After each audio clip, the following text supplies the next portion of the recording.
വടക്കാഞ്ചേരി കല്ലമ്പാറയിൽ ഡ്രൈവറുടെ കണ്ണിൽ മുളകുപൊടിയിട്ട് taxi car തട്ടിയെടുത്തു. Mundathikode സ്വദേശി വിനോദിന്റെ കാറാണ് തട്ടിയെടുത്തത്. മണിക്കൂറുകൾക്കുള്ളിൽ പോലീസ് കാർ കണ്ടെത്തി. കുന്നംകുളം യൂണിറ്റി ആശുപത്രി പരിസരത്ത് നിന്നാണ് കാർ കണ്ടെത്തിയത്. MS ലിഷോയ് വിവരങ്ങളുമായി ചേർന്നു. ലിഷോയ്, ഈ സംഭവത്തിന്റെ വിശദവിവരങ്ങൾ എന്തൊക്കെ? ഇന്നലെ വൈകുന്നേരം 3 മണിയോടുകൂടിയാണ് ഈ സംഭവം ഉണ്ടായത്.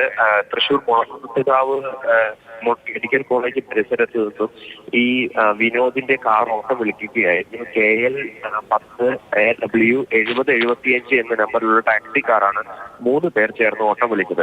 ആലുവ അങ്കമാലിയിലേക്ക് എന്ന് പറഞ്ഞായിരുന്നു ഓട്ടം വിളിച്ചത്. അതിന് ശേഷം കുറാഞ്ചേരിയിൽ നിന്ന് വീട്ടിൽ ചെന്ന് ഒരാളെ കയറ്റി അങ്കമാലിയിലേക്ക് കൊണ്ടുപോകണം എന്നാണ് പറഞ്ഞത്. അങ്ങനെ വിനോദിന്റെ കാറിൽ വളപ്പായയിൽ പോയി അവിടെ നിന്ന് മദ്യം വാങ്ങി കുറാഞ്ചേരിയിലെ ഒരു കുറാഞ്ചേരിക്ക് മുൻപായി തന്നെ ഒരു പെട്രോൾ പമ്പിൽ കയറി മദ്യം വാങ്ങി.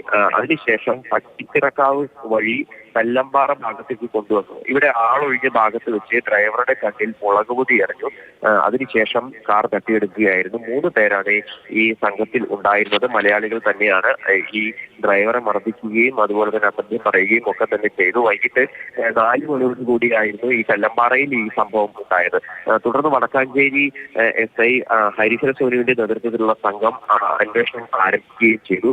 കാറിന്റെ GPS ലൊക്കേഷൻ പരിശോധിച്ച് ഡാൻസർ ടീമും കുന്നംകുളം പോലീസ് ടീമും അതുപോലെ തന്നെ വടക്കാഞ്ചേരി പോലീസും സംയുക്തമായി നടത്തിയ പരിശോധനയിലാണ് കാര്യം യൂണിറ്റി ആശുപത്രിയുടെ പാർക്കിംഗ് ഗ്രൗണ്ടിൽ വെച്ച് വൈകിട്ട് 6 മണിയോടുകൂടി വാഹനം കണ്ടെത്തുന്നത്. അതേസമയം പ്രതികൾക്കായുള്ള തിരച്ചിൽ തുടരുകയാണ്. ഇവർ ഒരു പെട്രോൾ പമ്പിലെത്തി പെട്രോൾ അടിച്ചിട്ടുണ്ട്. അതുപോലെ തന്നെ ഈ ഭാഗത്തുള്ള CCTV ദൃശ്യങ്ങളൊക്കെ തന്നെ പരിശോധിക്കുന്നുണ്ട്. ഈ പ്രതികളെ ഉടനടി കണ്ടെത്താൻ കഴിയുമെന്ന ആത്മവിശ്വാസത്തിലാണ് പോലീസ്. ശരി.